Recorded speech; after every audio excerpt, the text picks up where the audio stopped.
الحمد لله رب العالمين والعاقبة للمتقين والصلاة والسلام على سيد الأنبياء والمرسلين رحمة للعالمين راحة العاشقين مراد المشتاقين سيد الأنبياء عظيم الرجاء عميم الجود والعطاء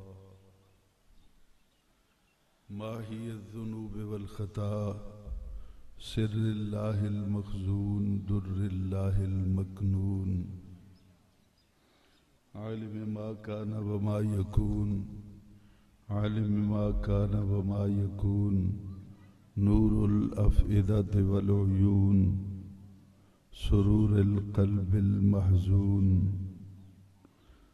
سيدنا مأوانا ملجانا محمدا المصطفى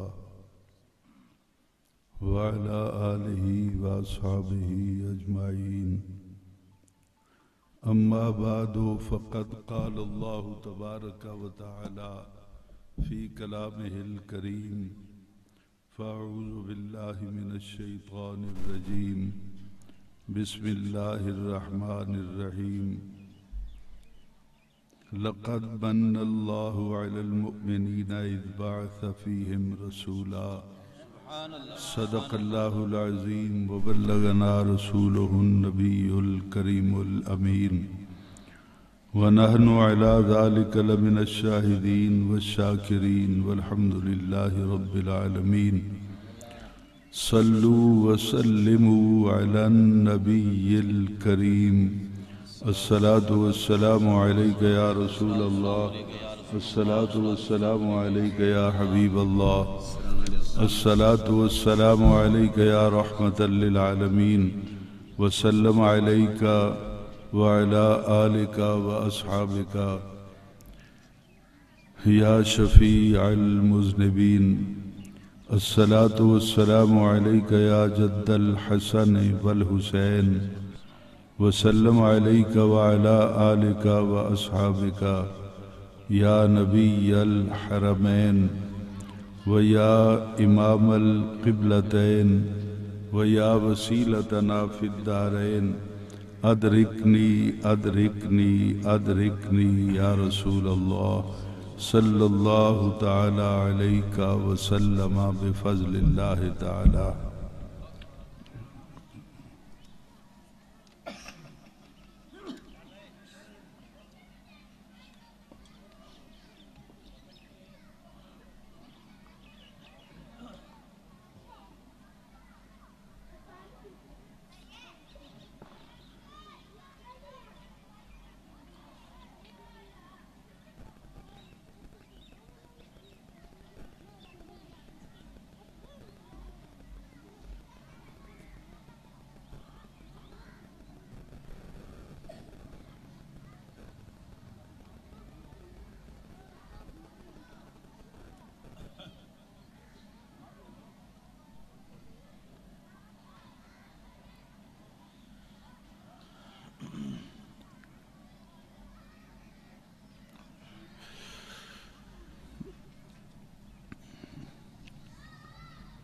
لائق صد عز و احترام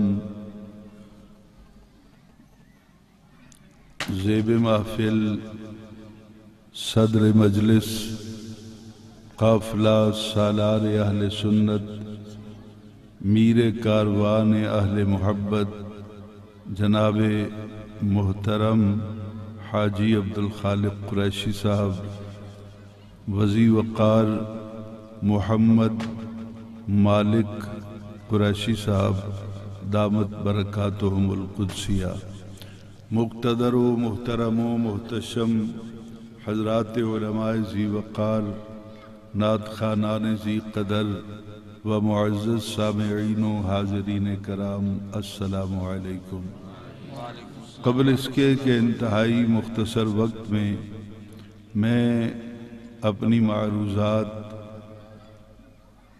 جناب کی سماعتوں کی نظر کروں، دل سے دعا کیجئے کہ خلاق عالم جل وعلا شانہ و عظم برہانہ اپنے پیارے حبیب صلی اللہ علیہ وسلم کے طفیل آج کی اس پروقار بزم ذکر سرکار رسالت مآب صلی اللہ علیہ وسلم میں مجھے حق و صداقت پر مبنی قرآن و سنت کی روشنی میں گفتگو کرنے کی توفیق عطا فرمائے، اور ماں بعد اس کے دعا کیجئے کہ اللہ تعالی مجھے بیان کرنے کے بعد آپ کو سننے کے بعد فریقین کو اس پر عمل کرنے کی توفیق عطا فرمائے۔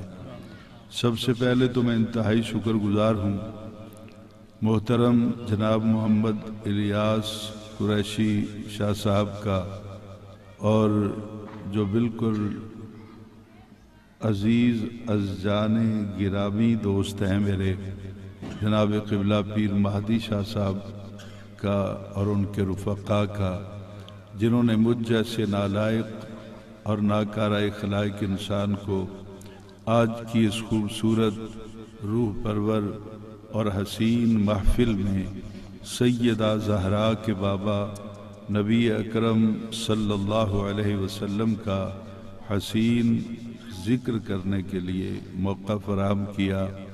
یہ اتنا بڑا اعزاز ہے میرے لیے جتنی میری اوقات نہیں ہے۔ مجھ سے پہلے آپ نے نبی اکرم صلی اللہ علیہ وسلم کی ولادت باسعادت کے بارے میں بہت خوبصورت خطاب سنا۔ آپ تفصیلاً بیان فرما رہے تھے حضور کی آمد اور آمد کے بعد کے حالات۔ جی چاہتا تھا کہ ابھی حضرت بیان فرماتے رہیں تاکہ دی اینڈ تک سیرت کے ان پہلوؤں کو ہمارے دلوں میں اور ہمارے ذہنوں میں اللہ تعالیٰ نقش کر دے۔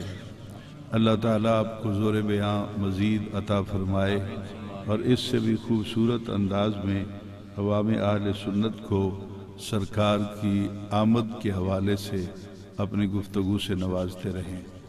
نعت خوان حضرات نے بہت خوبصورت انداز میں نبی رحمت صلی اللہ علیہ وسلم کی بارگاہ میں منظوم ہدیہ عقیدت پیش کیا۔ نقیب محفل نے بھی بہت خوبصورت انداز میں سرکار مدینہ صلی اللہ علیہ وسلم کی بارگاہ بے کس پناہ کے اندر بہت خوبصورت انداز میں ہدیہ خراج تحسین پیش کیا۔ آپ لوگوں کا آنا اور میرا بھی غلامی کے لیے حاضر ہونا دعا ہے کہ اللہ تعالیٰ اپنی بارگاہ میں قبول فرمائے۔ میں نے چوتھے پارے میں سے ایک آیت کا انتخاب کیا ہے، اور اس آیت میں اللہ تعالیٰ نے نبی علیہ السلام کے غلاموں کو کچھ ارشادات عالیہ سے نوازا ہے۔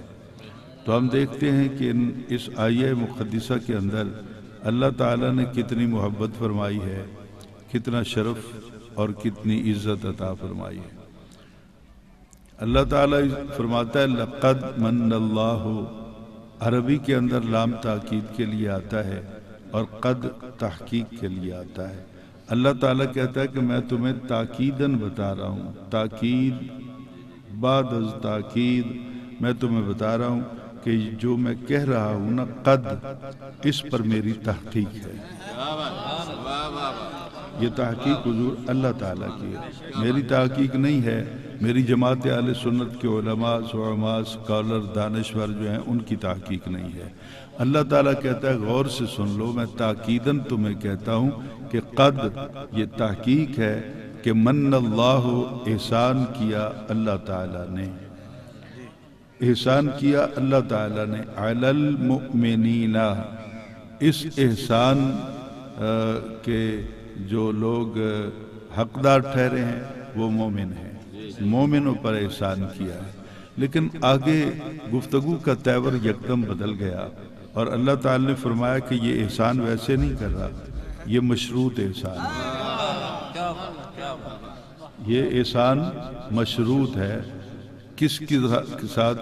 کا اذ بعث فیہم رسولا، اذ خلق نہیں، جب بنایا تھا میں نے تم پر کوئی احسان نہیں کیا تھا، وہ میری محبت تھی۔ میری محبت کے جو تقاضے تھے کہ محبوب کیسا ہونا چاہیے، حسین کیسا ہو، اس کے ابرو کیسے ہوں، اس کی آنکھیں کیسی ہوں، اس کے خد و خال، حسن و جمال، فضل و کمال کیسا ہو، تو وہ میں نے بنایا تھا، وہ میرے لیے بات تھی، میں نے اسے دیکھنا تھا، اس نے مجھے دیکھنا تھا، اور اس کو بنا کر ہی تو پھر میں نے یہ ارادہ کیا، بنا لیا ہے محبوب، تو پھر کیوں نہ ایک دنیا سجاؤں، ایک کائنات بناؤں اور کائنات کے افراد کو دکھاؤں جو تہاڈا بھی یہ ہو جا محبوب کو سونا ہے دلے۔ تحقیق احسان فرمایا اللہ تعالیٰ نے مومنوں پر، اذ بعثا، اذ خلق نہیں ہے، اذ ولد بھی نہیں ہے، یعنی ولادت کو باعث احسان نہیں کہا، تخلیق کو بھی باعث احسان نہیں کہا اذ بعثا، میں اس لیے احسان جتا رہا ہوں کہ جب میں نے مبعوث کیا فیہم، ان میں، رسولہ، اس رسول کو جو بہت عزت والا ہے، بہت شان والا ہے۔ اب ذرا آپ توجہ فرمائیں گے، یہاں پہ میں انتہائی نالائق سا ہوں، میں تو علماء کے پیروں کی خاک کے برابر بھی نہیں ہوں، اگر میں بات کو سمجھا سکوں تو اذ بعث فیہم، فیہم کا معنی ہے ان میں، فیکم تم میں، فیہم ان میں۔ اب یہ قرآن پاک کا کیسا اعزاز ہے، ہم پڑھتے ہیں تو ہم کہتے ہیں ان میں، وہ پڑھتے ہیں تو کہتے ہیں ان میں، نہیں سمجھا نہیں سکا۔ مشرق والے کہتے ہیں ان میں، یعنی مغرب والوں میں، مغرب والے پڑھتے ہیں تو کہتے ہیں ان میں، یعنی مشرق والوں میں۔ شمال والے پڑھیں گے فیہم، یہ کہیں گے ان میں، جنوب والوں میں آیا، اور جنوب والے پڑھیں گے تو کہیں گے فیہم ان میں۔ تو پتہ چلا کہ ہر زمانے کے لوگوں نے، ہر علاقے کے لوگوں نے اس بات کی خوشی منائی، وہ کہتے ہیں ان میں آیا ہے، وہ کہتا ہے ان میں آیا ہے، وہ کہتے ہیں پتہ یہ چلا کہ میرا محبوب اس شان سے آیا کہ ہر گھر میں محسوس یہی ہوا کہ اور کسے دا نہیں، سونا ساڈا مہمان بن گیا۔ اذ بعث فیہم رسولا۔ اب جو گفتگو کرنی ہے، میں نے، مجھے واقعات کم آتے ہیں، نالائق سا ہوں، جو گفتگو کرنی ہے آج ہم نے حضور والا، وہ گفتگو اس طرح ہے کہ مبعوث کون ہوتا ہے، مبعوث ہونے کی شرائط کیا ہے، مبعوث ہونے والے کی صفات کیا ہے۔ مبعوث ہونا یعنی حضور نبی اکرم صلی اللہ علیہ وسلم کو 40 سال کے بعد مبعوث ہونے کا حکم دیا گیا۔ تو یہاں سمجھیے گا ذرا کہ اللہ تعالیٰ نے مبعوث ہونے کا جب حکم دیا تو میں تو یہی سمجھتا ہوں کہ اللہ تعالیٰ نے ارشاد فرمایا، محبوب سونا ہن کر دینا اعلان، 40 سال تے چپ کیتیاں لنگ گئے، 40 برس تک آپ نے خاموش تبلیغ کی ہے، اپنے آپ کو پریکٹیکل پیش کیا ہے کہ کافر بھی کہنے پر مجبور ہو گیا کہ نہ ادھے ورگا کوئی سچا ہے تے نہ ادھے ورگا کوئی امین ہے، صادق و امین، یہ کافروں نے مان لیا، جو آپ کے دشمن تھے انہوں نے بھی مان لیا۔ تو آپ نے 40 سالہ زندگی کی کتاب کو چھپ کے نہیں پڑھائی، بالکل اوپن پڑھائی۔ آپ تجارت پہ بھی گئے، ابھی حضرت بیان فرما رہے تھے بچپن سے، اور پھر باقاعدہ آپ تجارت کرتے بھی رہے، آپ اپنا باقی معاملات، یعنی 40 برس کے اندر صرف اے نہیں دسیا کہ میں نبی ہاں، اے یقین دہانی کروائی ہے گا تو آڈے چوہاں پر میرے ورگا کوئی ہے تے ہور لے ہو۔ جب 40 برس تک اپنوں بیگانوں نے کوشش کی کوئی بھی سرکار جیسا نہ لا سکے، تو اس وقت انہوں نے کہا جی کتھو لب کے لے آئیے، صادق بھی تسی ہو، امین بھی تسی ہو۔ اب حضور نے جب اپنی بعثت کا اعلان کیا، بعثت کا اعلان کرنے کے لیے پہلی شرط اے وے کہ جنہیں اعلان کرنا ہے وہ زندہ ہوئے۔ یہ بات ذہن میں رکھیے گا، شاید کہیں آگے جا کے کچھ گھٹن محسوس ہو اور کچھ گلاب جیسے چہرے مرجھانے لگیں تو میں معذرت نہیں کروں گا، اس لیے کہ میں جن کی ترجمانی کرتا ہوں میں نے ان کی ترجمانی کرتے رہنا ہے۔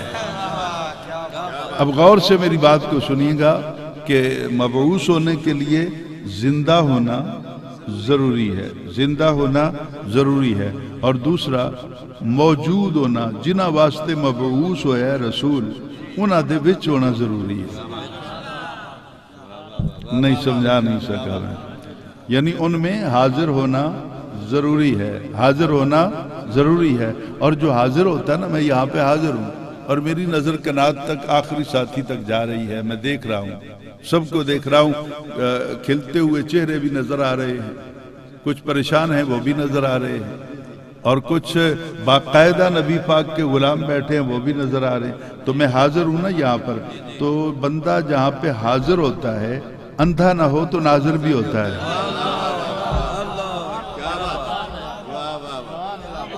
یہ بات سمجھیے گا، بندہ جہاں حاضر ہوتا ہے اگر اندھا نہ ہو تو حاضر بھی ہوتا ہے۔ تو مبعوث ہونے کے لیے پہلی شرط ہے کہ وہ زندہ ہو، دوسری شرط ہے کہ حاضر بھی ہو ناظر بھی ہو، اور تیسری شرط اے وے کہ مبعوث ہون والا جڑا جاندہ بھی ہوئے نا کہ میں کنہ والا ہیں، مہمان کنہ دا بنیا، میں کی آکھنا ہے۔ تو یہ تینوں چیزیں اللہ تعالیٰ نے وجہ احسان بتا دی کہ تواڈے اُتے میں احسان عظیم کیتا ہے، تانوں او محبوب دیتا ہے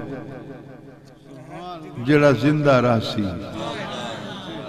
بولو زندہ راسی، اور وہ محبوب عطا کیا ہے جو ہمیشہ تم میں حاضر ہوگا۔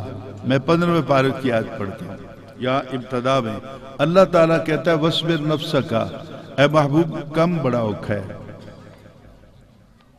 بھاری کم ہے، اس لیے اس بوجھ کو اٹھانے سے پہلے میں آپ کو یہ کہہ رہا ہوں کہ وَاصْبِرْ نَفْسَكَ، سونا اپنی جان تے صبر کریں،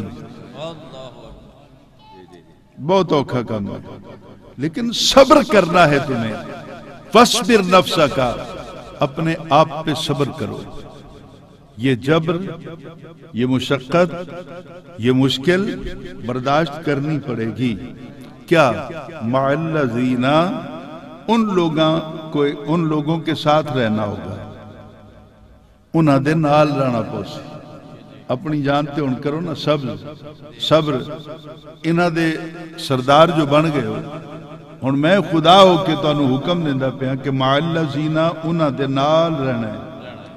یہ مطلق ہے، وقت کی قید نہیں کہ 63 سال تک یا قیامت تک، صرف زمین دے اتے یا تھلے قبر دے وچ بھی، یعنی جہاں بھی وہ لوگ موجود ہوں گے انہاں دی نشانی کی ہے مع الذین یدعون ربہم بالغداۃ والعشی، آپ نے ہمیشہ ان کے ساتھ رہنا ہے جو صبح و شام اپنے رب کو پکارتے ہیں، اپنے رب کی عبادت کرتے ہیں، آپ نے ان کے ساتھ رہنا ہے۔ اور دوسرا حکم کیا ہے؟ وَلَا تَعْدُ عَيْنَاهُمْ، صرف نال ہی نہیں رہنا، انہاں نو اپنی اکھاں دے سامنے رکھنا ہے۔ وَلَا تَعْدُ، یہ قرآن پاک کے واضح الفاظ ہیں، یہ پڑھا ہے قرآن پاک، خود اٹھا کے ترجمہ کر لیں، آیت میں نکال دیتا ہوں اگر میں عبارت غلط پڑھ رہا ہوں اور قرآن پاک کی آیت نہیں ہے تو حضور والا اس سے بڑی بات میں کیا کر سکتا ہوں؟ میری گردن کاٹ دیں، میرے ورثہ FIR درج نہیں کرائیں گے، وعدہ ہے قرآن پاک پہ ہاتھ رکھ کے، اور اگر میں سچ کہتا ہوں تو مجھے نہ تمہارا سر چاہیے نہ گردن، مجھے کچھ نہیں چاہیے، بس اتنی سی ڈیمانڈ ہے۔ پھر جڑے سچ بول دیں انہوں نے نال تے ٹور پہ، نعرہ تکبیر، نعرہ رسالہ، غلام ہے غلام ہے غلام ہے غلام ہے، نعرہ حیدری، علماء حق کے اہل سنت۔ اب حضور غور کیجئے گا کہ وَلَا تَعْدُ عَيْنَاهُمْ، ایک تو ساتھ رہنا ہے اور دوسرا ان سے اپنی نگاہیں پھیرنی نہیں۔ اپنی زبان میں ترجمہ کروں، ایک تا سونا تو نہ دے نال رہنا ہے، تے دعا انہاں تو اپنی نظر ہٹانی نہیں، ہمیشہ وہ آپ کی نگاہ میں نہیں۔ کیا فقط یہ ترجمہ میرے موقف کی تائید کرتا ہے؟ اٹھائیے تفسیر عزیزی، حضرت مولانا شاہ عبدالعزیز محدث دہلوی، یہ دہلوی خاندان ہے جن کی وجہ سے بر صغیر کے اندر حدیث کا پیغام پہنچا ہے، حدیث پہنچی ہے۔ شاہ عبدالحق محدث دہلوی، شاہ ولی اللہ محدث دہلوی، شاہ عبدالعزیز محدث دہلوی، شاہ رفیع اللہ محدث، یہ جتنے بھی یہ گھرانہ ہے، ان کی وجہ سے حدیث جو ہے یہ بر صغیر کے اندر پہنچی ہے۔ شاہ عبدالعزیز محدث دہلوی تھوڑے سخت مزاج کے ہیں، ساڑھے نال بندی نہیں، میں صاف بات کروں، یعنی ہمارے ساتھ ان کی بنتی نہیں ہے، ہم پہ فتوے وغیرہ اپنی تفسیر پہ ڈھیر سارے انہوں نے لگائے ہیں، لیکن وَكَذَلِكَ جَعَلْنَاكُمْ أُمَّةً وَسَطًا لِتَكُونُوا شُهَدَاءَ عَلَى النَّاسِ، اس آیت کے تحت شاہ عبدالعزیز محدث دہلوی اپنے قلم کے ساتھ یہ الفاظ لکھنے پر مجبور ہو گئے کہ یہ آیت ثابت کرتی ہے وَيَكُونَ الرَّسُولُ عَلَيْكُمْ شَهِيدًا، یہ جملہ ثابت کرتا ہے کہ قیامت تک کوئی جتھے بھی مرضی پھردہ رہے، زہرہ دا بابا اور ویدہ بھی ہے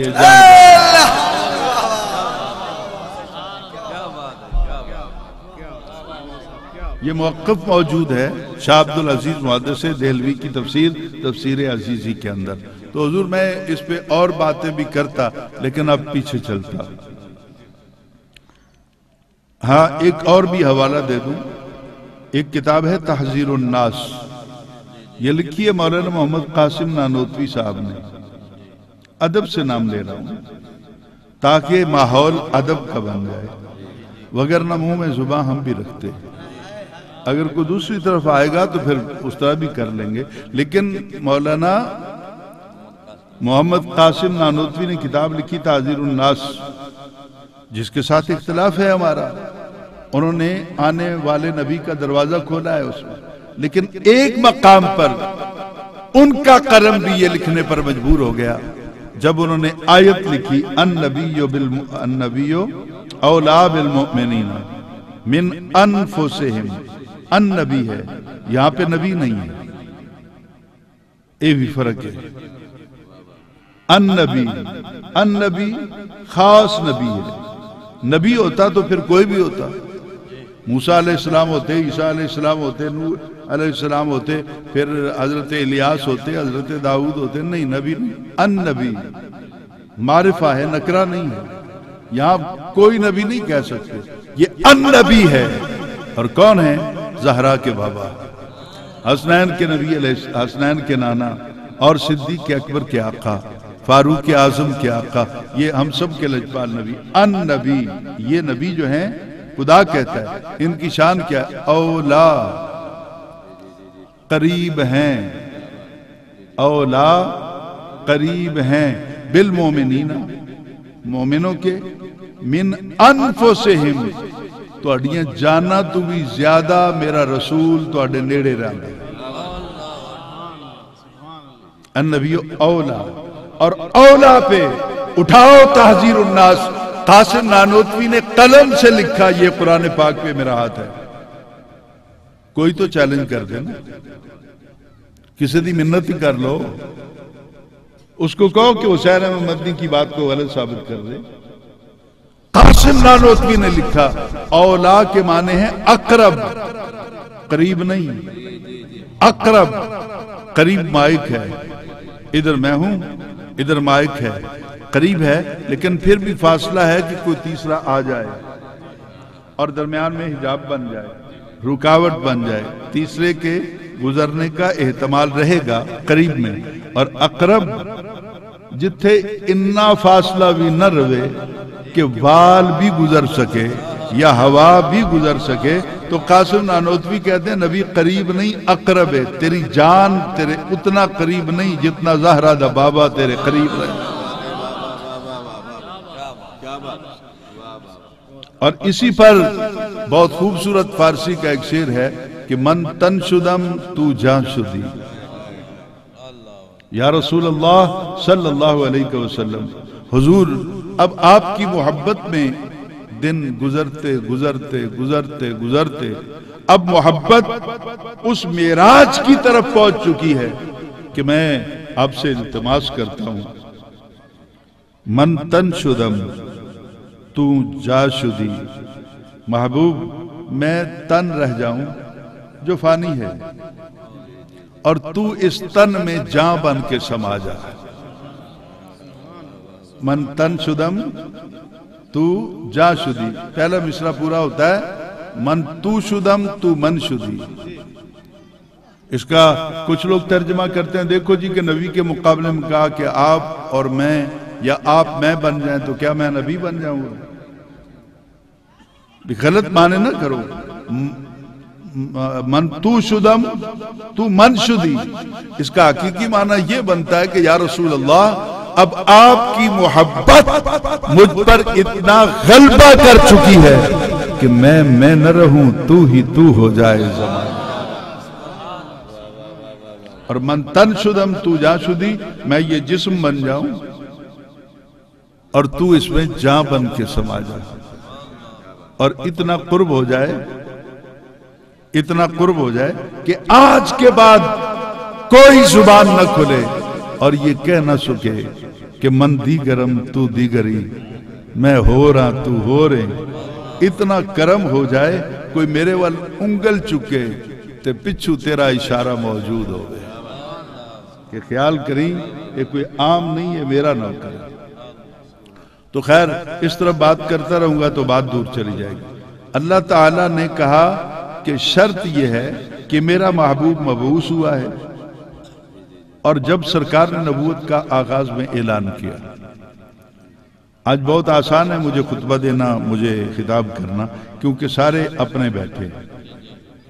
کچھ مسالک دوسرے سے تعلق رکھنے والے بھی لوگ ہیں تو وہ بھی کلمہ پڑھنے والے تو نبی کی نوکری کا دعویٰ تو وہ بھی کرتے ہیں۔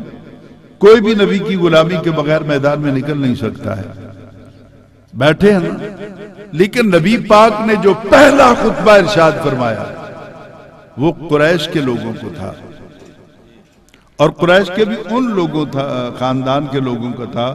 آپ نے کہا تھا یا معاشر القریش، اے گروہ قریش میری بات سنو۔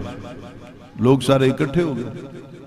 آپ نے ان کے سامنے جو پہلی بات کی وہ حکمت سے اتنی پر ہے کہ انسان حیران رہ جائے۔ آپ نے آخیا میرے بارے کی خیال ہے تو یہ خطبہ شروع ہو رہا ہے، میرے بارے میں جو آپ کو کچھ باتیں سناؤں تو میرے بارے میں کیا خیال رکھتے ہو؟ سب نے کہا جی کہ ہم تو باقاعدہ اعلان کر چکے ہیں کہ آپ صادق بھی ہیں اور امین بھی ہیں۔ کہا پکا؟ کہنے لگے جی پکا۔ کوئی شک ہے؟ کہا نہیں۔ تو کہا اگر میں خبر دوں اے پہاڑ دے پرلے پاس ایک دشمن آیا کھلوتا ہے پوری فوج لے کے، مان جاؤ گے؟ غور سے سنیے گا، مان جاؤ گے؟ تو یقین کیجئے وہ قریش کے لوگ آگے بڑھے، آگے بڑھے 2 قدم۔ انہوں نے کہا ہم نے آپ کو ڈکلیئر کر دیا کہ آپ صادق و امین ہیں، آپ کہہ کے تو دیکھیں، ہمیں تحقیق کی ضرورت کیا ہے؟ آپ کہہ دیں گے تو ہم مان جائیں گے۔ آپ نے مسکراتے ہوئے کہا کہ تم میں سے اگر کوئی پار جا کے دیکھے اور اسے کوئی لشکر نظر نہ آئے تو پھر میرے صادق و اندے بارے کی گمان ہو سی۔ یعنی وہ بات مان رہے ہو نا جو ان دیکھی ہے، تم نے دیکھی نہیں، مان لو گے؟ مان لیں گے۔ آپ سمجھ نہیں سکتے، یعنی آپ ذہنوں کو تیار کر رہے ہیں کہ ان مان لو گے جنہوں دیکھیا نہیں، محمد نے آکھیا ہے، ان کا جی مان لیں گے۔ کب پار جا کے دیکھو اور کوئی نظر نہ آئے۔ اب سرداروں میں ابو جہل بھی کھڑا تھا، وہ 4 قدم آگے بڑھا، دل پہ ہاتھ رکھیے گا۔ جنہوں نے سونا بنایا دیکھو کس طرح تعریفاں غیرہ کو لو بھی کروانا۔ ابو جہل 4 قدم آگے بڑھا اور اس نے نبی پاک کو مخاطب کر کے کہا محمد اسی کافر ہاں، بے غیرت نہیں ہیں، ہم بے غیرت نہیں ہیں۔ آپ نے پوچھا کہنے کا مطلب کیا ہے؟ کہا اگر مجھے بھیجے قوم، یہ قریش کے لوگ مجھے بھیجیں اور میں چلا جاؤں اوپر اور پار جا کے دیکھوں لشکر کوئی نہیں، پھر بھی واپس جب آؤں گا تو پوری قوم کے سامنے یہ کہوں گا مجھے نظر کچھ نہیں آیا، میں انا ہو گیا، محمد سچا ہی ہے۔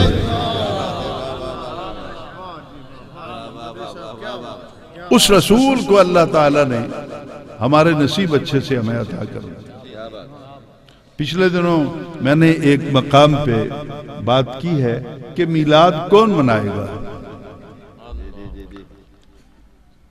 تو آپ جتنے بھی معزز مہمانان ذی وقار بیٹھے ہیں محفل کے اندر، آپ خود سوچئے گا، میلاد منانے کا پہلا حق اس بوڑھے باپ کو ہے جس کو اولاد کوڑے مارتی تھی، روٹی نہیں دیتی تھی، گھر کا کام کرواتی۔ سب سے پہلا حق اس ماں کا ہے۔ باپ کے مرنے کے بعد جس کی عزت کو برباد کرتا تھا اس کا پہلا بیٹا ہے۔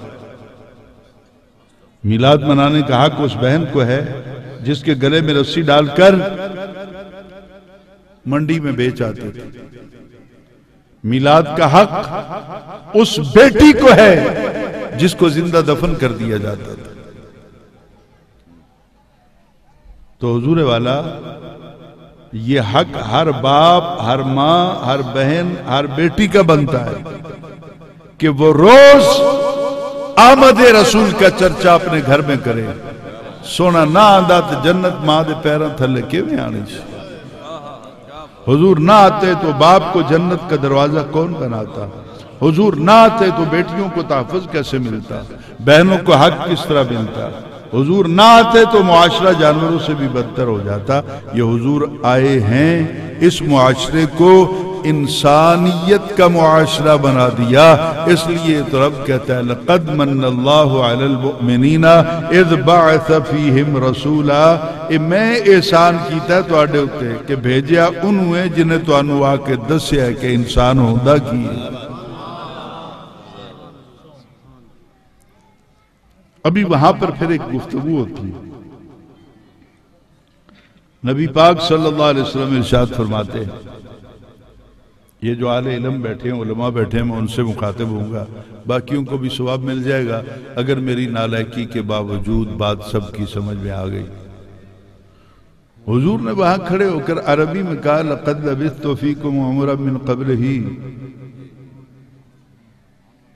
یار تم نے 40 سال مجھے دیکھا ہے، میرا پل پل تمہارے سامنے گزرا ہے۔ لقد تحقیق لبثت تو گزاری میں نے عمرن زندگی من قبل ہی آج سے پہلے، ماں دی گود تو لے کے 40ویں سال تک میری زندگی کا پل پل تمہارے سامنے ہے۔ کتاب محمد کا ورق کھلا ہوا پڑھ کر دیکھو، ان 40 سالوں سے میں نے جھوٹ بول دیں دیکھے، ان 40 برسوں میں کسی مقام پر بھی ان حدود کو توڑتے ہوئے مجھے دیکھا ہے جو اللہ تعالی نے متعین کی ہے؟ انہوں نے کہا نہیں صحیح، لیکن میں نے گفتگو اور کرنی۔ حافظ بیٹھے ہیں، آپ تائید کریں گے میری اس بات کی کہ لقد لبثت فیکم عمرا من قبل، قرآن پاک کی آیت ہے؟ بولے ہے جی، قرآن پاک کی آیت جب نبی نے پڑھی تھی نازل ہو چکی تھی؟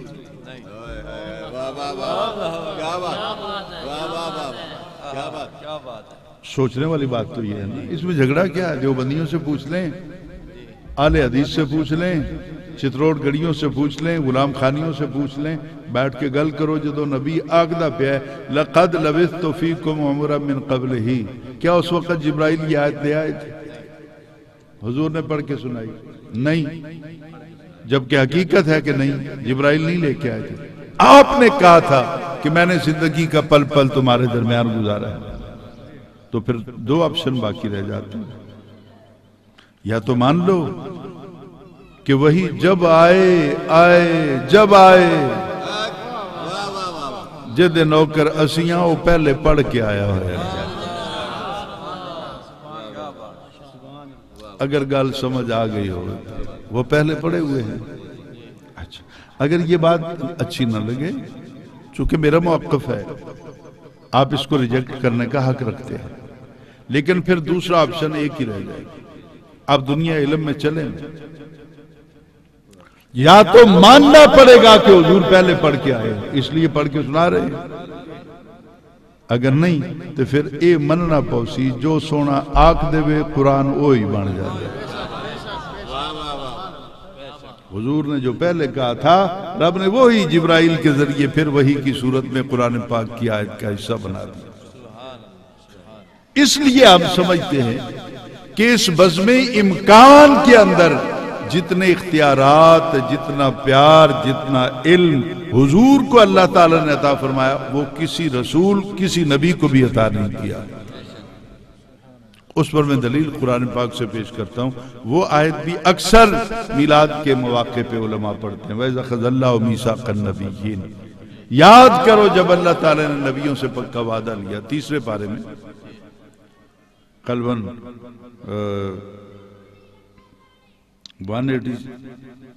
81 نمبر کی آیت ہے سورہ آل عمران 81. اس کو اٹھا کے دیکھیں کیا لکھا. جب اللہ تعالیٰ نے پکا وعدہ لیا نبیوں سے، تحریری معاہدہ ہو گیا. لَمَا آتَيْتُكُم مِّن کِتَابٍ وَحِکْمَةٍ، اے میرے رسولو، اے میرے نبیو، جب دنیا میں چلے جاؤ اور جب میں تمہیں کتاب بھی دے دوں، تمہیں حکمت بھی عطا کر دوں، اور اس وقت علاقے کے اندر تمہارا سکہ چلے، لوگ تمہاری بات مانیں اور تم میرے نام کی تبلیغ کرنے لگو. ثم جاءکم، پھر تم میں سے کسی کے دور میں میرا محبوب آ جائے. یہاں پہ معین نہیں ہے کہ کس کے دور میں آئے. یہ معین میں تو نہیں کرنا نا، قرآن نہیں کرتا تو بس ٹھیک ہے، یا نبی پاک کر دیتے. ثم جاءکم، پھر آئے تمہارے پاس وہ رسول جو بڑی عزت والا ہے، بڑی عزت والا ہے. حضور پڑھ کے دیکھیے نا قرآن پاک، جب بھی میرے آقا کی بات آتی ہے تو اللہ کہتا ہے بڑی عزت والا ہے، بڑی عزت والا ہے، بڑی عزت والا ہے. غالباً اگلے دن جو اسباق تھے میں پڑھا رہا تھا دورہ تفسیر، تو اسباق چلے گئے سورہ یاسین پر. بہت سننے والی بات ہے. تو میں پڑھا رہا تھا تو یکدم میرے ذہن میں خیال آیا کہ یاسین ہم کہہ کے چلے جاتے ہیں یاسین، آخر یاسین کا ترجمہ تو ہوگا نا. تو وہاں پہ لکھا ہے یاسین اے سید، تو پھر مشکل ہے. تو سید کا ترجمہ کیا ہے؟ سید کا ترجمہ ہے سردار. جنہوں رب آکھے سردار تو گھٹاویں ادا کی گھڑ دے.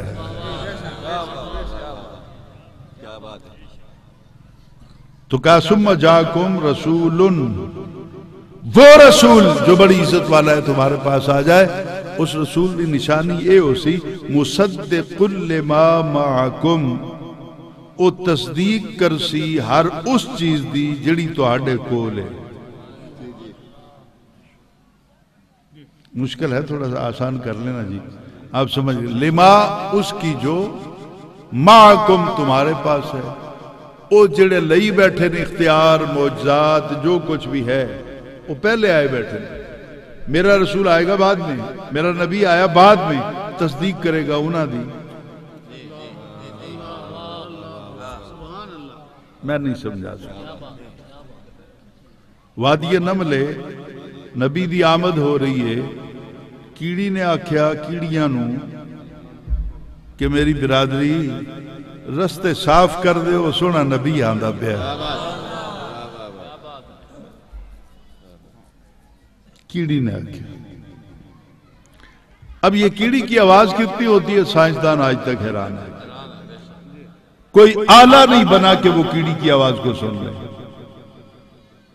انکار نہیں کر سکتے کہ یہ بولتی نہیں بولتی ہے. مچھلیوں کی آواز ریکارڈ ہو گئی ہے. اب نیٹ پہ جائیں، جا کے دیکھیں، مچھلیاں بولتی ہیں. ہر اپنا قسم کی مچھلی جو ہے اس کی آواز مختلف ہے. اب لینگویج کیا ہے اس پر تبصرے ہو رہے ہیں، اپنا ریسرچ ہو رہی ہے. کل کلا کو شاید انسان وہاں تک پہنچ جائے. لیکن چونٹی بولتی ہے، نبی کہتا ہے اور قرآن کہتا ہے، آواز ریکارڈ نہیں ہو رہی، حساس کیمرے بھی بنائے گئے، آواز ریکارڈ نہیں ہوئی۔ بات سمجھ میں آ رہی ہے؟ میری طرف دیکھیے، حساس کیمرے، آواز ریکارڈ نہیں ہوئی، لیکن 3 کلومیٹر 3 میل کے الفاظ ہیں پہلی تفسیروں میں، تو میل سے اپنا میل جو ہے وہ کلومیٹر سے زیادہ ہوتا ہے، یہ تقریباً 4 کلومیٹر کا فاصلہ بنے گا۔ اوپر فضا میں حضرت سلیمان علیہ السلام تخت پہ بیٹھے ہوئے آ رہے ہیں۔ کیڑی نے کہا کہ راستہ چھوڑ دو، یہ ادبی زبان میں ترجمہ کر رہا ہوں۔ پہلی تو یہ بات ہے کہ کیڑی نو پتہ کی ہے کہ نبی آدھا پہ یا کون آدھا پہ۔ اس کیڑی کو علم کس نے دیا؟ یہ علم اتنا یقینی ہے کہ خدا پھر اس کو ایکسیپٹ بھی کرتا ہے، قرآن پاک میں بھی بیان کرتا ہے، اور حضرت سلیمان علیہ السلام سن کے مسکراتے بھی ہیں۔ تو میں کیا یہاں ادب کے ساتھ عرض کر سکتا ہوں کہ علم دین دے اتے آوے سونا تے کیڑیاں نو بھی دے دیندہ ہے تے محبوبہ نو کتنا عطا کرتا ہے، کتنا کچھ عطا کیا ہوگا۔ اب غور سے حضور والا سنیے گا جو میں کہنا چاہتا ہوں کہ حضرت سلیمان نے اتنی دور سے آواز سن لی، یہ ان کا معجزہ تھا۔ ان کی سماعت کو اللہ تعالیٰ نے اتنا تیز کر دیا کہ جو ساتھ کھڑے ہوئے آپ کے غلام بھی تھے وہ بھی نہ سن سکے، نبی نے سن لی۔ پتہ چلا کہ تیری او فریاد جڑی کوئی نہ سنے، مدینے والا او بھی سن لے، سرکار وہ بھی سن لیتے۔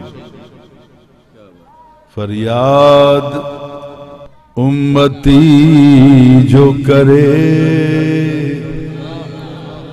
فریاد امتی جو کرے، حال زار کی،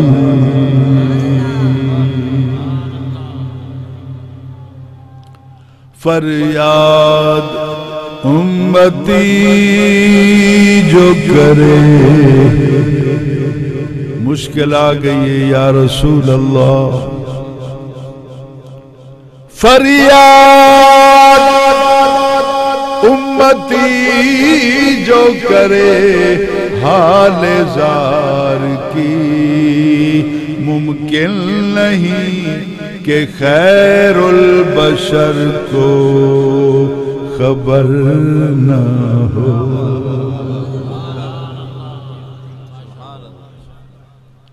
سلیمان علیہ السلام مسجد اقصی میں میرے نبی کے مقتدی بنے۔ جو مقتدی ہے وہ تو کیڑیوں کی پکار سن لیتا ہے، جس کو امام بنایا گیا وہ غلاموں کی بات نہ سنے۔ تو اللہ کہتا ہے ثم جاءکم رسول مصدق لما معکم۔ اے میرے پیارے نبی سلیمان، میں تو انہوں سماعت دا معجزہ عطا کرساں، کیڑیاں دی آواز بھی سن لے سو، پر جدوں آسی نہ میرا محبوب تصدیق اس نے کرنی ہے۔ اب نبی بعد میں آئے، معجزہ پہلے گزر گیا، پہلا نبی بھی چلا گیا۔ اب نبی ہمارے نبی تو بقول مولانا ڈر لگتا ہے آپ سے، آپ کے جبہ و قبہ و دستار کو دیکھ کر ہاتھ جوڑ کے کھڑے ہو، آپ کہتے ہیں نبی سنتا نہیں ہے۔ چلو یار جو سندا بھی سی تے ہن تے معاذ اللہ نبی پاک قبر میں چلے گئے، مرنے کے بعد بھی سن لیتے ہیں۔ میدان بدر جس میں 313 نبی کے جانثار اپنی جانیں ہتھیلیوں پہ رکھ کے میدان میں چلے گئے۔ جب اسلام کو غلبہ حاصل ہوا، کافر مارے گئے، ابو جہل کو، عتبہ کو، شیبہ کو، آج بھی جا کے دیکھیں میدان بدر کے اندر وہ کنواں ہے جس کے اندر ان کی لاشوں کو گرا کر اوپر مٹی ڈال دی گئی۔ 3 دن حضور میدان بیٹھے رہے، کسی اور دا شوق ہے تو وہ بھی آ جائے. شاید میں نہیں سمجھا. آپ کی عادت تھی جب بھی کسی میدان میں جاتے تو فتح کے بعد 3 دن وہیں پہ رہتے. یہ مدارج النبوت کے اندر الشاہ عبدالحق محدث دہلوی نے لکھا ہے. تیسرے دن صبح صبح سرکار اپنے اس عریش سے، یعنی وہ جھونپڑی جس پر عرش بھی ناز کرتا ہے، اس سے باہر نکلے اور ایک طرف چل پڑے. حضرت سیدنا عمر فاروق سب کہہ دیجئے رضی اللہ تعالیٰ عنہ، وہ بھی حضور دے پیچھے پیچھے چل پڑے. دل میں خیال یہ تھا کہ کوئی دشمن چھپا ہوا میرے محبوب پہ وار نہ کر دے. وہ ساتھ ساتھ پیچھے چلے تو حضور نہ جنگل گئے نہ کہیں گئے، سیدھے اس کنویں پر، اس کھوہ دے ہوتے جدے وچ ابو جہل نو دفن کیتا. عتبہ شیبہ وڈے وڈے سردار کافر جدے وچ مرنے تو بعد سرکار نے اپنا دفن کر کے اوپر سے مٹی ڈال دی. ہن سرکار اسے کھوہ دے ہوتے چلے گئے، آواز ماری، یا عمر بن ہشام. عتبہ، یہ بخاری کے اندر. میں اس کے ایک ایک راوی پہ بات کرنے کو تیار ہوں جہاں جی چاہتا ہے. ہر راوی اس کا مستند اور ثقہ ہے. حضرت عمر فاروق جدو حضور نے آواز ماری نا کافرانو تے نال آکھیا کہ ہن تانوں پتہ لگ گیا کہ زہرہ دا بابا جو کہندا سچ کہندا. اگر سمجھ آئی ہے، دل بھی کرتا ہو تو سبحان اللہ کہہ دیں، نہیں تو کوئی بات نہیں، آرام سے بیٹھا.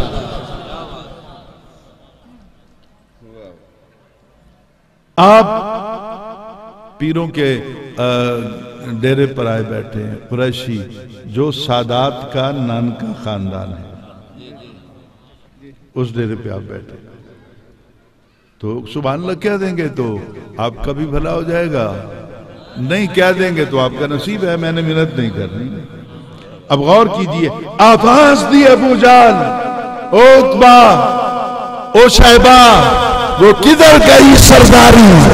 ہن قبر جا کے پتہ لگا جے کہ میں جو کو جاگدا سی صحیح آگدا نہ لکھ لو. تے سن عمر فاروق عرض کی تھی سونا جڑے مر گئے نے بھی سن دیں.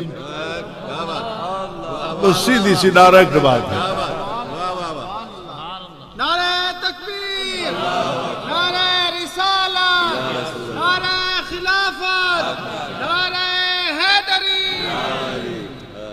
یقین کریں گے میں صرف اردو کا اپنا سپیچ کرتا ہوں، چونکہ 32 سال گزر گئے، روزانہ 8 گھنٹے کی کلاس ہے تو اردو میں پڑھاتا ہوں، یا پھر عربی کلاسز بھی آ جاتی ہیں، اور کچھ ساتھیوں سے پوچھ پاچھ کے نا 1-2 انگلش میں بھی تقریریں یاد کر رکھی ہیں جب کبھی باہر جاتا ہوں.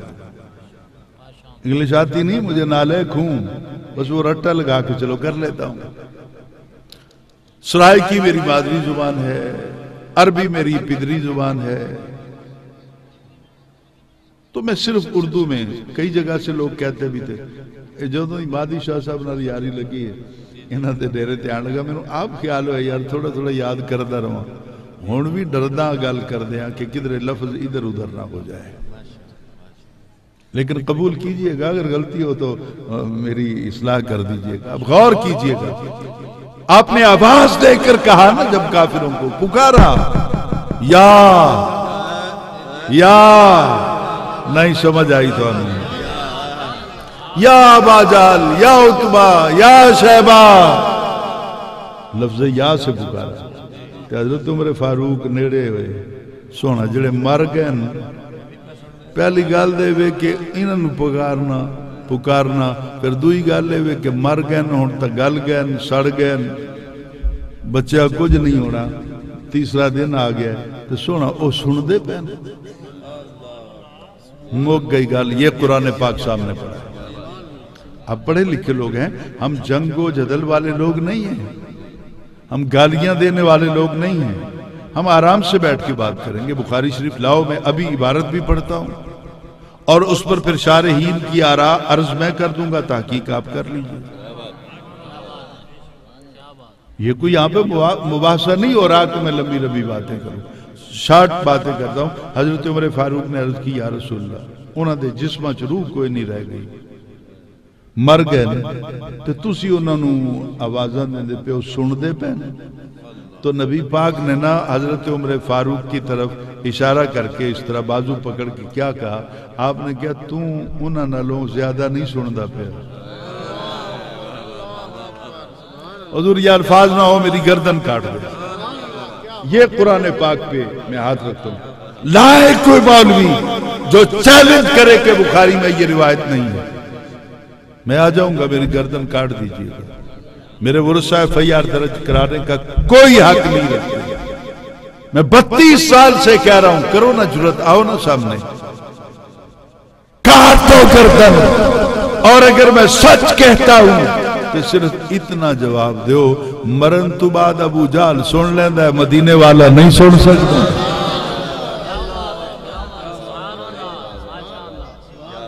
اور ہم تو جن کے غلام ہیں نبی پاک کی آل کے, حضرت امام زین العابدین جب مشکلات میں گھر گئے اپنے بابا کے بچھڑنے کے بعد, یہ صرف کربلا میں ظلم نہیں ہوا. میں گل آکھنی ہے تو شاید بعد کچھ لوگوں میں تکلیف ہونی ہے. سادات حال تک اسی طرح اپنے ظلم و ستم برداشت کر رہے ہیں. بڑی محبت سے تذکرہ ہوتا ہے. میں وہاں کمرے میں بیٹھا بات کر رہا تھا, بس قدرتی آج ذہن میں آ گئی یہ بات, پتہ نہیں گھر جاتے ہوئے روتا رہوں گا کہ ہارون الرشید کو حضرت بہلول دانا نے اس کو اور اس کی بیوی کو جنت دے دی. اسی بھی آگے سبحان اللہ, شان ولایت ہے نا سونا.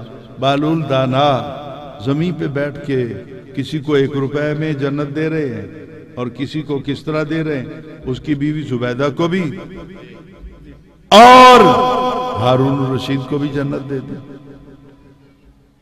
اب ذرا غور کیجئے, یہ کس دن جنت ملی؟ جس دن امام موسیٰ کاظم قید میں تھے. سوچئے گا ذرا کیویں بچانے ہیں اسی اپنے آپ. امام موسیٰ کاظم قید میں تھے اور مورخ کا قلم روتا ہے کہ اس دن ہارون الرشید نے 3 دن کے بھوکے پیاسے شیروں کو اس بندی خانے میں, قید خانے میں, اس کمرے میں چھوڑا تھا کہ وہ امام موسیٰ کاظم کو کھا جائیں. لیکن شاید وہ جانتا نہیں تھا کہ امام موسیٰ کاظم دی رگاں دوڑن والا خون مولا علی دا بھی ہے اور سیدہ زہرا پاک سلام اللہ علیہ. تاریخ میں یہ بات آتی ہے, یہ کوئی کفر و اسلام کی جنگ نہیں ہے, تاریخ کی یہ بات ہے کہ جس طرح یہ کپڑا ہے میرے گلے میں, حضرت امام موسیٰ کاظم کے گلے میں ہر وقت وہ رومال رہتا تھا جس سے حضرت سیدہ زہرا پاک اپنے ہاتھ صاف کیا کرتے. وہ زندگی میں اس رومال کو کبھی سینے سے لگا لیتے, کبھی کانوں پہ رکھ لیتے, کبھی تنہائیوں بیٹھ کر اپنے اوپر ہونے والے ظلم و ستم کی داستان کس کو سناتے. وہ اکیلے بیٹھ کر ماں کے ہاتھ کا رومال چومتے رہتے اور دکھ اپنا بیان کرتے رہتے. بھوکے شیر 3-4 دن کے جب چھوڑے گئے نا جی قید خانے میں, تو کافی دیر کے بعد ہارون الرشید کا پیغام آیا دروگا کو کہ دیکھو تو صحیح اب تو ختم ہو گیا ہوگا سلسلہ, میرے اوپر قتل کا الزام نہیں لگے گا اور امام موسیٰ کاظم سے جان بھی چھوٹ جائے گی.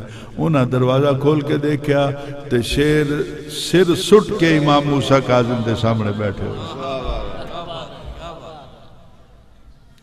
جڑے جنت دے وارث ہیں انہاں دے اوتے ظلم تے ادھرو جنت مل دی پئی ہے. میری سمجھ میں یہ بات نہیں آئی. ہو سکتا ہے کوئی عالم دین میری اصلاح کر دیں, میں تو طالب علم ہوں. حضرت امام زین العابدین پر بھی جب وقت آتا ہے تنہائیوں کا تو آپ ایک قصیدہ لکھتے ہیں. اس قصیدے کا آخری شعر میں سنا دیتا ہوں. کہ مدینے آواز جاندی ہے کہ نہیں جاندی؟ یا رحمت للعالمین، یہ حضرت امام زین العابدین، آپ کا نام زین العابدین نہیں ہے، نہ ہی آپ کا نام عابد سجاد ہے، آپ کا نام علی ہے، آپ کا نام، بڑے کا نام علی اکبر تھا، یہ علی اوسط ہیں، جو چھوٹے تھے وہ علی اصغر تھے، نام علی تھا اور مفہوماً سمجھایا گیا تھا اکبر وہ بڑا ہے، اوسط یہ درمیانہ ہے، اصغر وہ چھوٹا ہے، ہیں سارے علی۔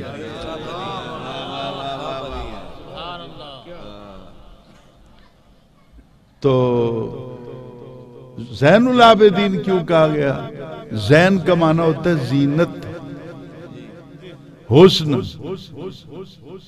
تو زین العابدین، آپ نے اتنی عبادت کی کہ عبادت کرنے والوں کی زینت بن گئے، عبادت کرنے والوں کا حسن بن گئے، یا عبادت کو آپ نے سنوار دیا۔ تو میں نے اس طرف بات نہیں کرنی، میں دلیل دے رہا تھا کہ امام زین العابدین نے تنہائیوں کے میدان میں کربلا کے ریگستانوں میں آواز دی رو کر رات کو، یا رحمت للعالمین ادرک لزین العابدین، ادرک مدد کرو لزین العابدین، زین العابدین دی، کون مدد کرے؟ یا رحمت للعالمین۔ کربلا میں سب کچھ قربان کر کے کربلا والے پیغام دے گئے، مشکل پوے تے نانے نو یاد کر لیا جے، او کل بھی سندا سی اج بھی سندا۔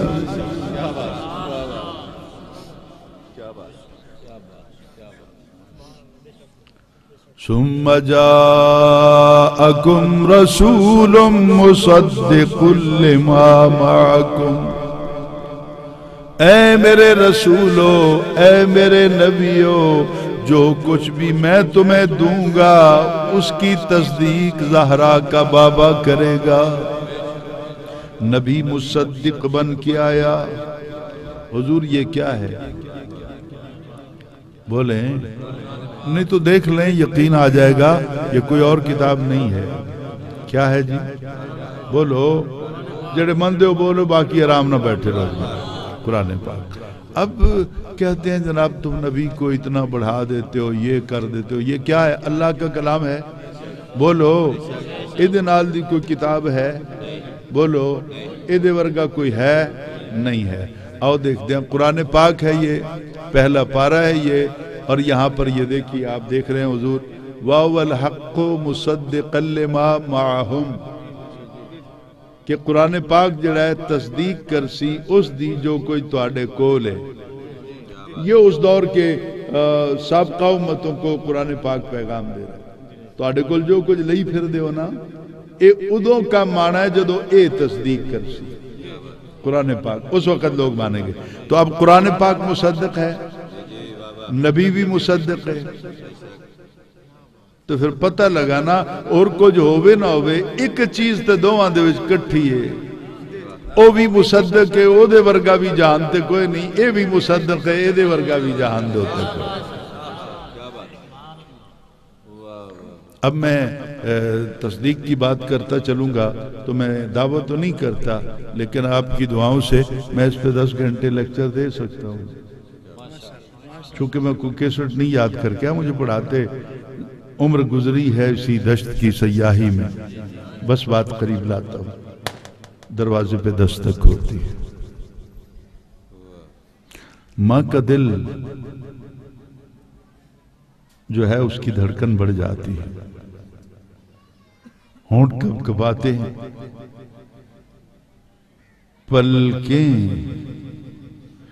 پلکوں کا حلقہ ٹوٹنے لگتا ہے، آنسو بہنے کو تیار ہیں۔ دروازے پہ دستک ہوئی ہے، دروازہ کھولا، دیکھا سامنے خاتون کھڑی ہے، پوچھا کون؟ کہا میں حلیمہ ہوں۔ کیا کام ہے؟ کہا میں دائی کا کام کرتی ہوں، بچے پالتی ہوں، دودھ پلاتی ہوں، اور پتہ لگا ہے کہ آپ کے گھر میں ایک بچہ ہے، اگر مجھے دے دیں تو میری غربت شاید دور ہو جائے۔ تو حضرت سیدہ آمنہ کے بارے میں رضی اللہ تعالیٰ عنہ کے بارے میں جو میں نے الفاظ کہے نا دو چار کہ دل کی دھڑکن بڑھنے لگی، پلکوں کا ہلکا، اس کی وجہ کیا تھی؟ 100 دائیاں آئیاں، بچے نو ویکھ کے انہاں آکھیا اے دے ورگا لبنا کوئی نہیں، پر اسی لجانیاں نہیں اس واسطے کہ دا باپ دنیا تے موجود نہیں، اے دا خرچہ کون برداشت کر سی؟ یہ تے یتیم ہے۔ تانا دے کر واپس چلی گئی۔ 100 تانا سن سن کے ماں دا کی حال ہویا اس ہون جو سیدہ حلیمہ نے دروازے تے دستک دیتی تو ماں کا درد اور بڑھا، دروازہ کھولا، پوچھا کون ہے؟ حلیمہ۔ کہاں سے آئی ہو؟ بنو سعد سے تعلق ہے۔ کیا کرتی ہو؟ دائی ہوں۔ تو اگر سمجھ سکیں تو میری طرف دیکھیں گے، اس طرح آپ نے وہ دروازہ ادھر سے بھی پکڑا ادھر سے بھی پکڑا ہوا، آپ دروازہ بند کرنے لگی۔ حلیمہ نے کہا ٹھہر جائیں، میری بات تو سن لیں۔ آپ نے کہا تو بھی تے ہوئی کہہ کے جانا ہے نا کہ یتیم ہے۔ تو ایک جملہ جو میں نے پڑھا ہے، بابا جی میں بہت رویا، مہدی شاہ صاحب میں بہت رویا، قریش صاحب میں بہت رویا، سارے بزرگ بیٹھے ہو، آپ بھی نبی کے نوکر بیٹھے ہو، جتنے بھی آپ معزز بیٹھے ہو، میں بہت رویا اس جملے پر۔ یعنی ماں کی ممتا کو جب میں نے صفحات پر پڑھا، وہ کیا تھا؟ آپ نے کہا حلیمہ جا، تو بھی تو یتیمی دا دعویٰ دے کے مڑ جانا ہے نا، جا چلی جا۔ میں مر نہیں گئی، ماں تا میں آنا، میں پال لے ساجے میں مر گئی۔ اور میرے استاد تو یہ بھی کہتے تھے کہ بیٹا ساتھ یہ بھی تو کہا ہوگا، ان میں 5-10 دن 20 دن 40 دن اپنے کول رکھ کے پتر ویکھ لیا ہے، یہ پلن نہیں آیا، پالن واسطے آیا۔ حلیمہ نے کہا حضور ناراض نہ ہوں، میں خود نہیں آئی، مجھے کعبہ سے بھیجا گیا ہے۔ مختصر کروں کہ حضرت سیدہ آمنہ رضی اللہ تعالیٰ عنہ ان کو لے کر حجرے میں چلی جاتی ہیں، وہاں منظر ہی بڑا عجیب ہے، نہ دیوا نہ بتی نہ کچھ، لیکن کمرہ سارا جگمگ جگمگ کرتا ہے، روشن ہے۔ جب چہرے سے کپڑا ہٹایا، مولوی تو بڑی بڑی باتیں کرتے ہیں نا، حضرت عباس جو نبی پاک کے چچا تھے، غزوہ بدر میں قید ہوئے اور پھر مسلمان ہوئے، ایک دن وہ آکھن لگے یا رسول اللہ گل کرنی ہے۔ آپ نے فرمایا دسو، کیا حضور تُس 40 دن دے سی؟ حالے حلیمہ نہیں سی لے گئی، تو ایک دن تُسی پنگھوڑے چ لیٹے ہوئے سو، او ماما پہلے ساڑھے بھی ہوندہ سی، ہونا آہستہ آہستہ رواج بدل دیا، یعنی بچے کو اچھی طرح لپیٹ کرنا کپڑا تاکہ دیاں لتاں سیدھیاں رہن، بازو بھی سیدھے رہن، ہاتھ بھی، اور چنگی طرح کپڑے چو لیٹ کے تے پھر وہ جھولے۔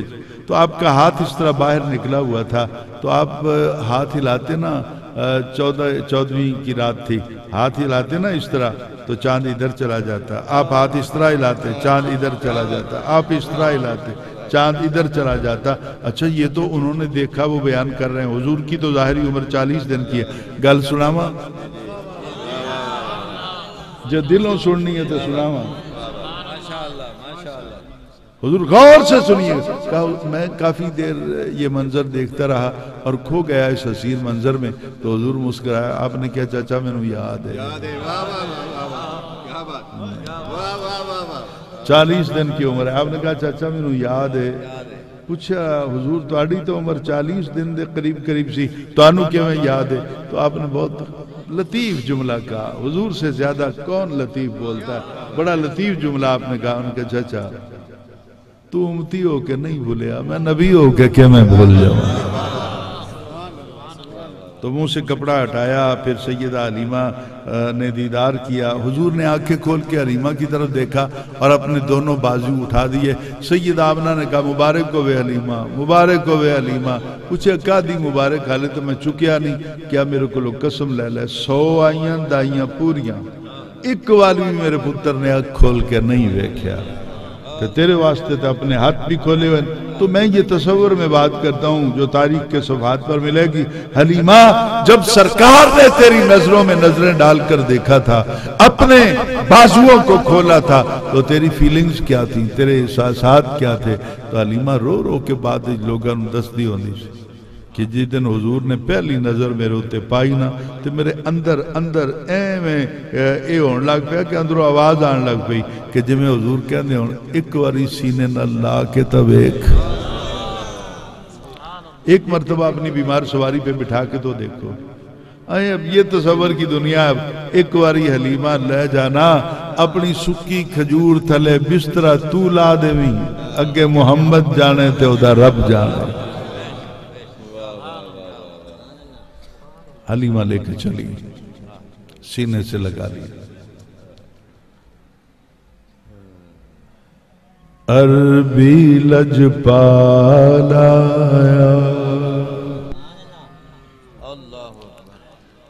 عربی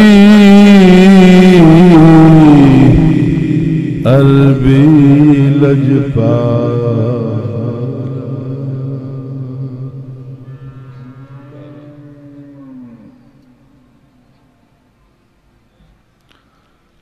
کیا سرکار کی آمد کی شان. اب میں پھر کسی اور دنیا میں کھو جاؤں گا, وقت کم ہو رہا ہے, عصر کی نماز بھی پڑھنی ہے, پھر لنگر شریف کا بھی ڈھیر سارا انتظام ہے. اللہ تعالیٰ قریشی صاحب اور ان کے خاندان پر, ان کے والد صاحب پر, سب پر, ان کی بات سب پر اپنی رحمتوں کا نزول فرمائے. اور یا اللہ میری ایک ماں بیمار ہیں, تیرے حضور من سے التجا کرتا ہوں کہ اگر آج کی نوکری تو نے قبول کر لی ہے تو مہدی شاہ صاحب کی والدہ کو صحت کاملہ عطا فرما. جن ساتھیوں نے اولاد کے بارے میں کہا, دل سے دعا کریں کہ اللہ تعالیٰ جتنے بھی اولاد ہیں سب کو صاحب اولاد کر دے. یا اللہ جتنے بیمار ہیں سب کو شفا عطا فرما.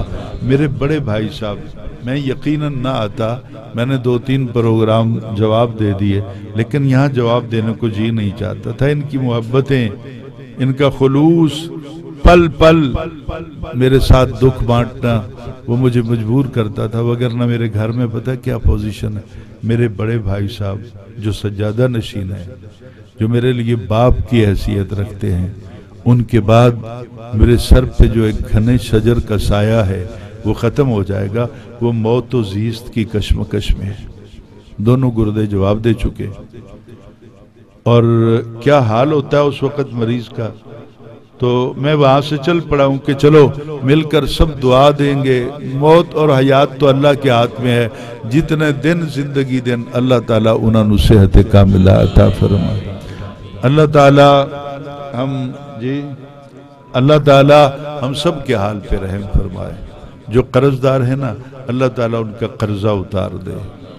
اور میں یہ عرض کر دوں, دعا کرتے ہوئے, اللہ کے حضور عرض کرتے ہوئے آپ سے بھی ایک عرض کر دوں کہ نبی پاک نے ارشاد فرمایا, جڑا بہت ہی مقروض ہو جائے نا, وہ صبح اٹھن ویلے تے شام سون ویلے ماں باپ دی مغفرت واسطے دعا کردہ رہے. قرض جانے تے ادا اللہ جانے. اور صحابی کہتے ہیں کہ ہم نے اس پہ تجربہ کیا اور ہمارے قرض اتر گئے.